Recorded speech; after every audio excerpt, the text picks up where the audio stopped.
Veliki pozdrav ljudi, ja sam Kapetan Ban i dobrodošli na moj novi klip. Ali ne na mom kanalu. Razlog zašto sam ja ovdje umjesto doktora je zato što smo se dogovorili da ja snimim jedan klip za njegov kanal.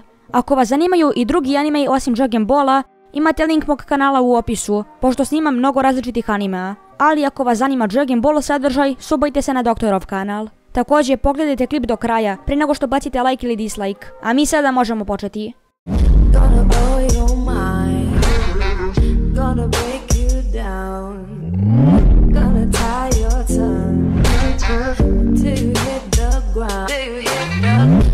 Da bismo počeli sa ovom temom, moramo se vratiti 34 godine unazad, kada je prvi Dragon Ball serijal izašao u vidu animea, ili ti pre 36 godina u manga izdanju. Tema ovog animea na početku je bila skupljanje zmajevih kugli, koja je bila zanimljiva i za to vreme nešto novo u svetu animea. Što je više vreme prolazilo, nastajao je sve veći problem sa tom temom, a to je da su zmajeve kugle previše jake. I skroz jasno ću vam to i objasniti. Za primjer ovoga uzet ću početak DBZ-a, na dijelu kada je Goku umro. To je trebao biti veoma tužan događaj, ali ja vam garantujem da niko nije bio tužan, jer smo kontali da će njegovi prijatelji skupiti zmajeve kugle i oživeće ga, a pored toga Goku je čak i ojačao, zato što je dok je bio mrtav trenirao sa kraljem Kajem. Posle toga, po snazi je postao ravan Vegeti, koji je bio veoma talentovan Saiyanac, koji je ceo život naporno trenirao. Posle se ta ista priča ponavlja u Namek sagi, samo još gore. Zato što na planeti Namek od zmajevih kugli ne da dobijete jednu želju, već 3, što je previše OP.